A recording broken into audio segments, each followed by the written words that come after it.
This is another iRaw podcast. Just commit to just sitting, resting, and connecting and grounding yourself in nature on a regular, consistent basis because it'll make a huge difference.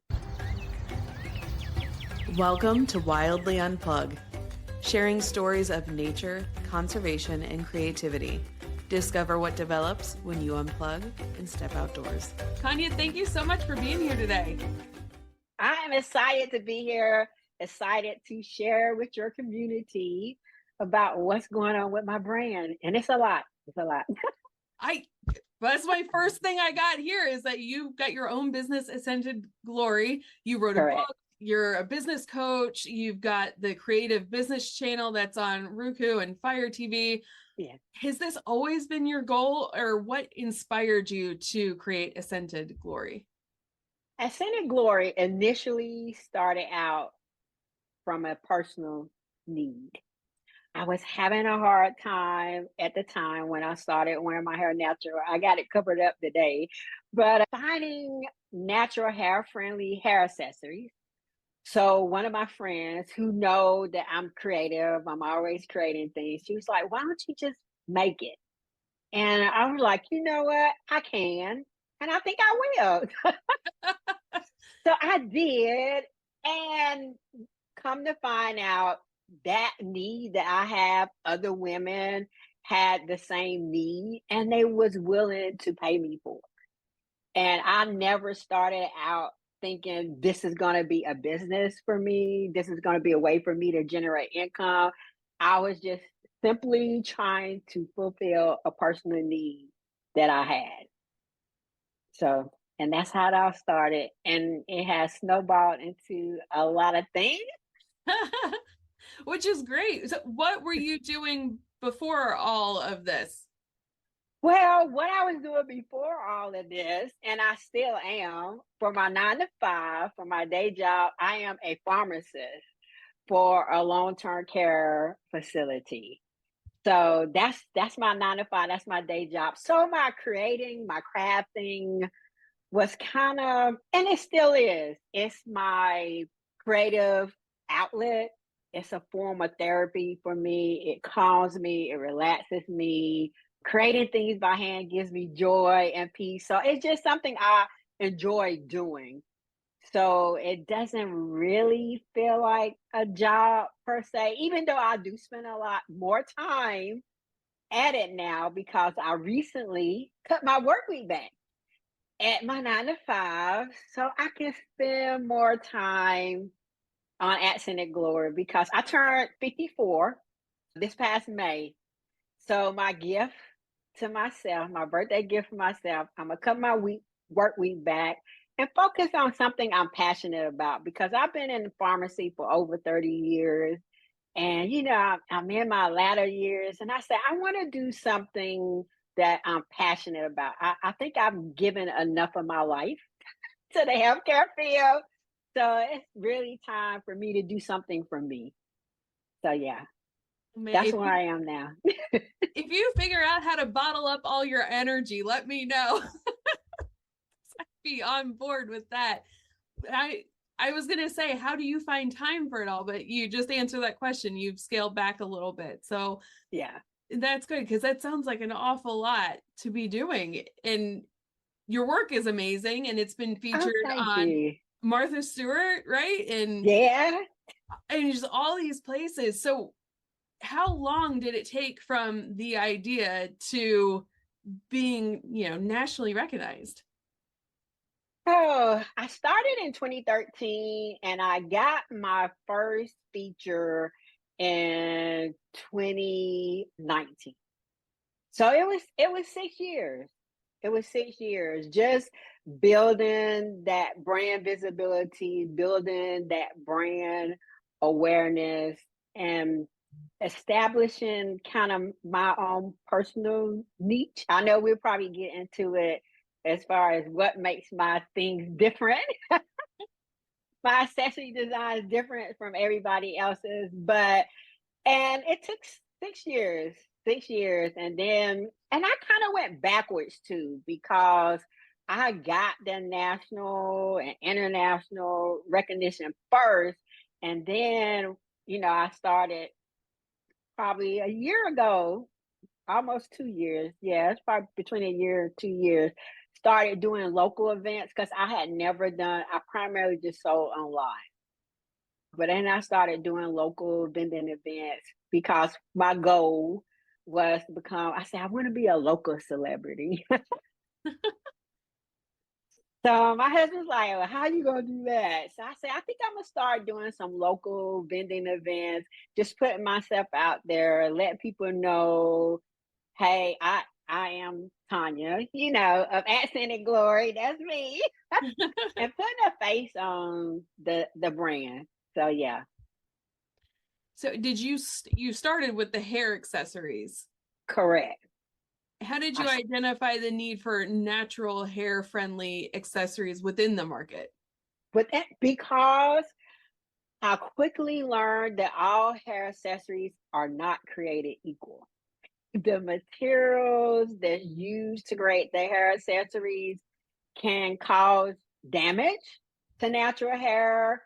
And so I had to figure out what materials I could use to minimize the amount of damage. So I use a lot of satin because satin protects natural hair from drying out and from breakage. So I use satin as a lining for my hair accessory designs. And I also, all of my headband designs also are adjustable because that's one of the needs that I noticed with headband designs because everybody always complain about headband headaches. So I was like, okay, Tonya, how can you solve this problem, for your community? So I was like, okay, I'm gonna figure out how to make these headband designs adjustable no matter what style my headband design is. How can I make it adjustable so people can control how tight they fit?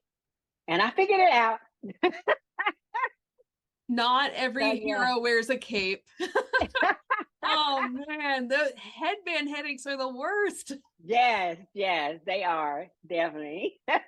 And then you have to keep wearing it because now you got a bump in your hair and everything. Yeah. I love that you're like, you know what, I can fix it, and just went and fixed it. That's great. Yeah. Can you walk us through the process of selecting fabrics and materials that are both stylish and gentle for all sorts of hair textures? Okay. This is my process because what I initially do is just have an idea. I'm one of them 3 a.m., 4 a.m. idea people. Wake up in the middle of the night and be like, have this idea for this design in my head. And then I sketch it out on whatever's close. And I'll be like, okay, I got to figure out how to make this. So the first thing I do is, of course, figure out the materials that I'm going to use to create it.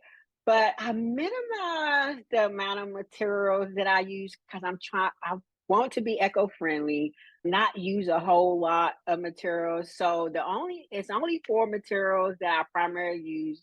Of course, is the cowrie shells, hemp cord, satin, and fabric.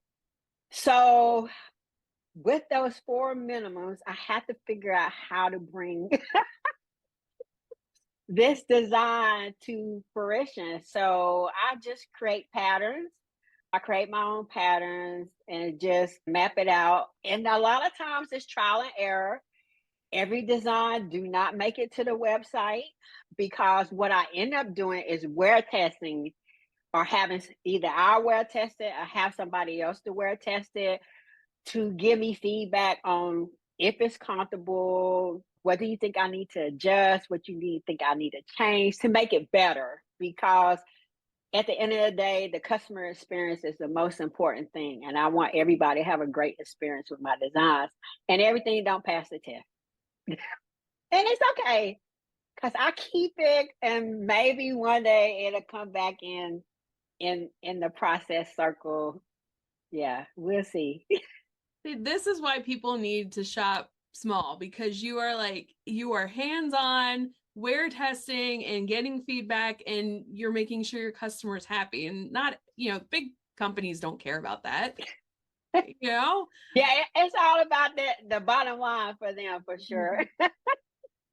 So what are some key factors that you're looking for during a wear test? Like, how long do you do the wear test and ensure that people are comfortable? Yeah. Well, I recently gave my audience an opportunity to wear test a new design. So I basically sent out an email to my email list, say, hey, I got this new design. Is anybody interested in wear testing it? I'm going to select 4 people. You get a free pair of earrings. And I need feedback and photos, videos. So it was an opportunity to get content generated by users. So it was really twofold. Yeah. And it also helped me build my email list because, of course, people signed up for my email list because I selected from that community because they've been supportive of me. So I felt like it was only right to select from that community. And they agreed to wear it for a week. Personally, I do it longer than that. I will at least do it for 3 weeks, sometimes a month, because I really want to get a feel for how it feels. But because they were customers, I only asked them to wear it for a week and they give me honest feedback and tell me what they feel like I can do, what I can change, to make it better. Because I'm looking for, number one, durability. Is the design durable? Then secondly, I'm looking for comfortable. Is it comfortable? How does it feel? Is it touching you where you don't want to be touched? Because sometimes with earrings, if they're too low, it drags, people's shoulders, but some people that's fine, but some people don't like that. And I also like that I want them to be lightweight because a lot of people complain about earlobe droop because the earrings are too heavy. So I asked them about that. And I also asked them, like, do you think it's stylish? Is it something you feel like you would wear? Is it versatile? Can you wear it, dress it up, dress it down? Those type of questions. So speaking of earrings, are the ones that you're wearing right now, did you make those?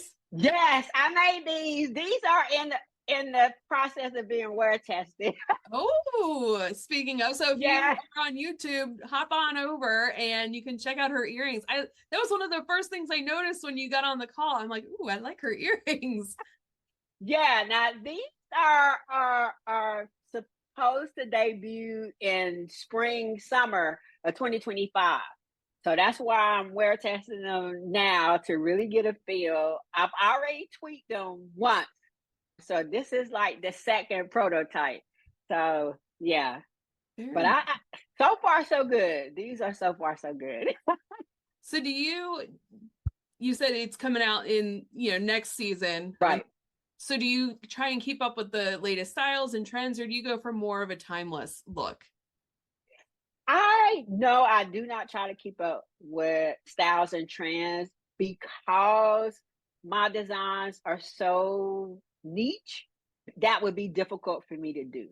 So I try to create, like you say, timeless, one of a kind designs that you're not going to be able to find anywhere else. You're not going to see in a big retail store. And I even do research. I even research like the handcrafted website, making sure that idea in my head wasn't in somebody else's head,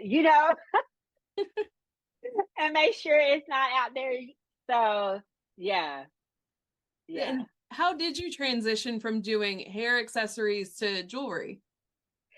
Well, that was an interesting transition. What ended up happening is my son-in-law, I call him my son-in-law, he asked me, he was like, do you have anything for men?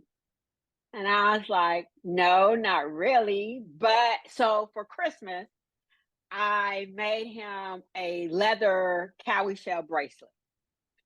And then, I said, well, I may have a customer base out there who may not necessarily wear hair accessories, but would like cowrie shell jewelry. So that's kind of how it all started. So I started making earrings and necklaces, and then it went to bracelets. So now I have this whole line of jewelry accessories. So now I have a ring. I have a cowrie shell ring too. So yeah, so that's how I all started. And the leather, the interesting thing about that is the leather bracelet got me interested in working with leather. So that's how my handbags came into play. I took a leather making handbag class and I was hooked. Wow. I was hooked. It just keeps getting bigger and bigger, all the endeavors. This is great. Yeah. And you avoid using like adhesives and rubbers in your designs. Could you share more about how this approach to sustainable design came about and how it impacts the durability of your accessories? Okay. Yes. It definitely impacts the durability because with the hair accessories, a lot of women with natural hair, they use different oils and curl control types of products in their hair. And because of that, those type of products, that's where the science chemist in me kicked in as a pharmacist was like, okay, these oils is going to break down rubber and the hair accessory is not going to last as long. So, but I do have some adhesives, though I do have to use it, but I reinforce where I use glue, I hand stitch just to prolong the durability of the design because you don't want people purchasing something and then it's not lasting because of the products that they use in their hair. So that's where all that comes in. Very good. And the cowrie shell has a lot of history and meaning, doesn't it? Yes, it does. Yes, it does. So, So, oh my goodness, this is another thing that attracted me to the shell because I was just fascinated with the meaning, with the history. The cowrie shell is the first form of money known to mankind. So, what they would do, they would string up the cowrie shells depending on the size of the shell that represented a certain value, and the number of the shell represented a certain value. So they would exchange products and services with cowrie shell. And then, secondly, I was looking to see if I have one. Oh, I do have one on my desk. So the cowrie shell, the shape of it is, see how it's just oblong. And a lot of people, I ask them, what does that look like? And it's shaped like a vulva.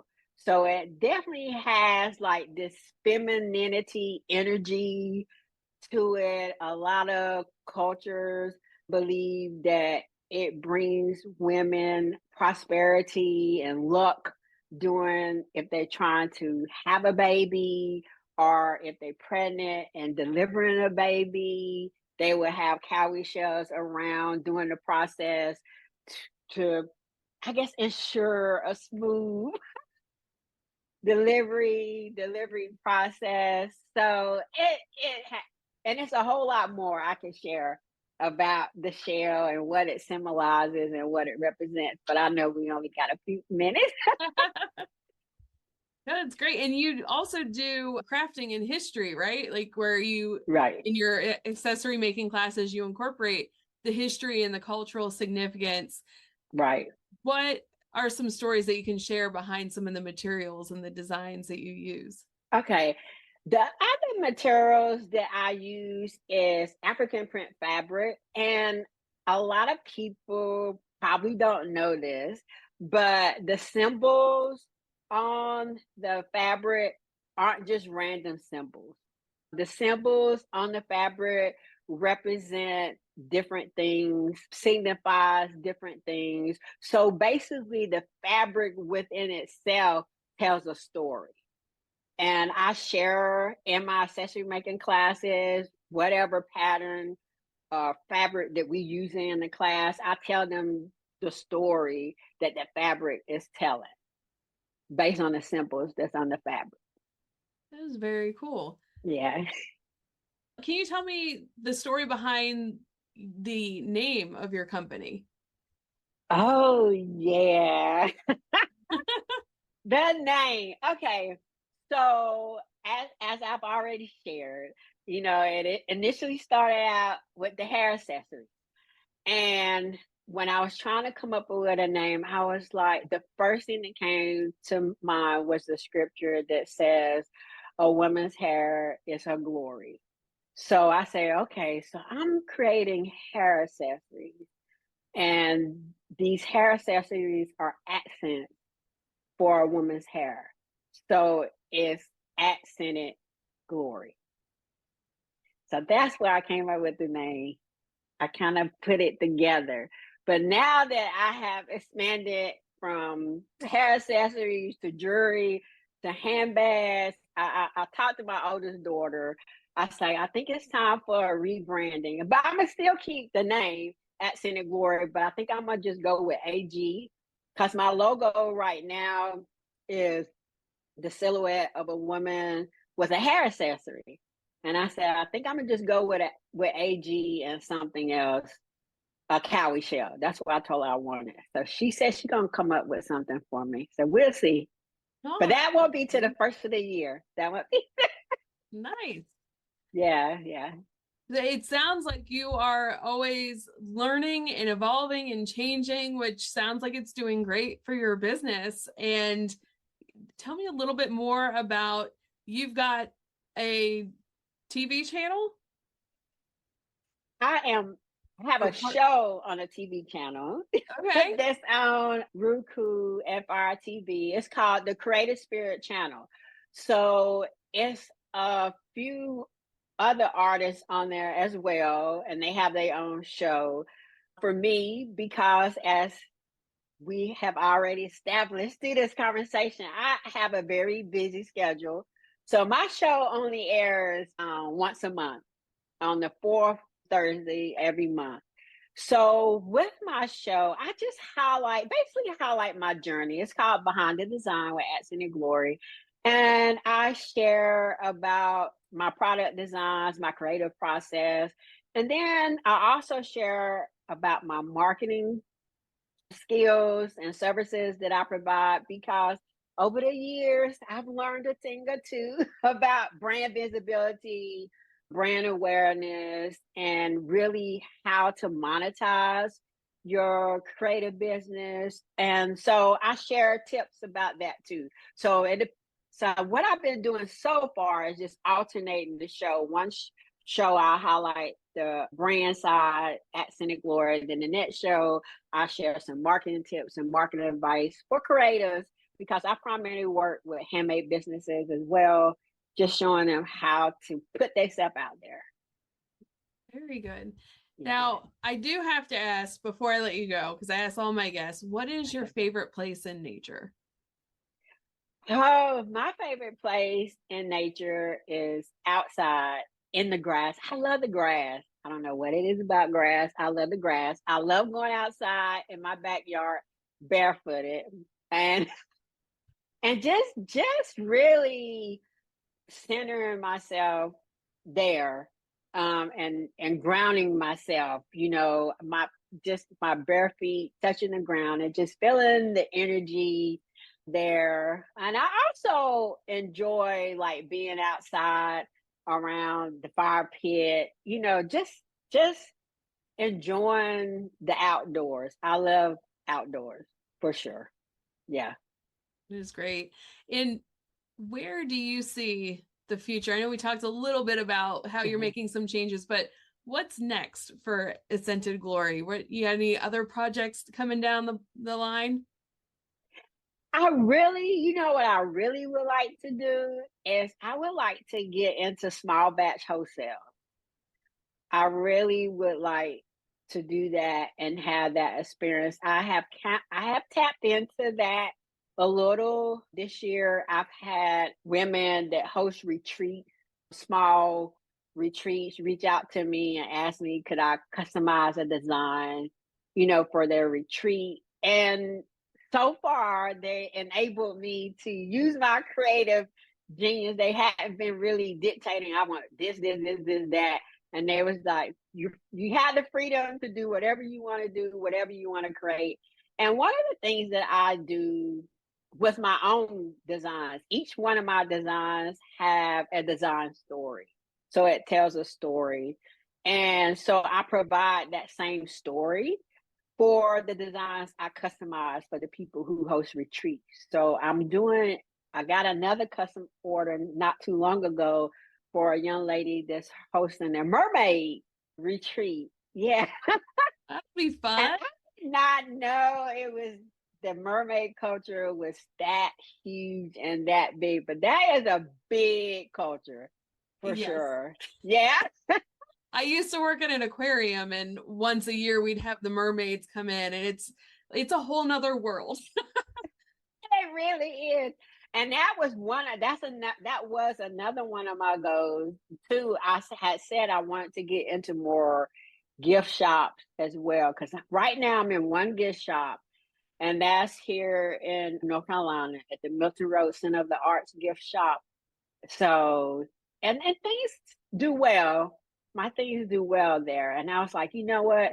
That's something in the future I would like to do for sure. Because I was thinking like a mermaid museum or something like that. That would be a great gift shop. Yeah, or like an aquarium or something too. Right, for me. Yeah. And for our listeners that might not be close to North Carolina, you're also available on Amazon, right? Yep. Amazon and Etsy are my online shops, are the platforms that I sell my brand online. Yeah. Very good. Mm-hmm. And then where can our listeners find you at? Okay, I make it very easy for people to find me. I'm on all the platforms at Scenic Glory. That's my handle across the board. So that's where you find me. Makes it nice and easy. And I will be sure to tag it in the show description so people can find you. And before we go, what is one tip that you have for someone that would like to connect with nature? Someone that would like to connect with nature, I would treat it like any other relationship. Like if you having a relationship with a person, to connect, you have to spend time with them or in it. So with nature, it's just carving out time to spend in nature, like daily, weekly, whatever your schedule allows. It'll make a huge difference because it shifts your perspective, how you see things, how you see the world, how you see yourself, and the things you do, because everything is all interconnected. That's what you eventually learn. Everything is interconnected. Everything. That is perfect. Thank you so much for being on the show, Tonya. Thank you. And until next time, get outside and see what develops. Wildly Unplugged podcast is a production of Wild Development Studio. The views, opinions, and statements expressed by individuals during Wild Development Studio's productions do not necessarily reflect the views or opinions of Wild Development Studio or its affiliates. Participation in any activities, expeditions, or adventures discussed or promoted during our content may involve inherent risks. It is strongly advised that individuals conduct thorough research, seek professional guidance, and take all necessary precautions before engaging in such activities or venturing into wilderness areas. Wild Development Studio, its representatives, or employees shall not be held responsible for any injury, loss, damage, accident, or unforeseen incident that may occur as a result of participating in activities inspired by or discussed in our content. By choosing to engage with our content or act upon any information provided, individuals do so at their own risk and discretion. For more great iRaw podcasts, visit irawpod.com. That's IROARPOD.com.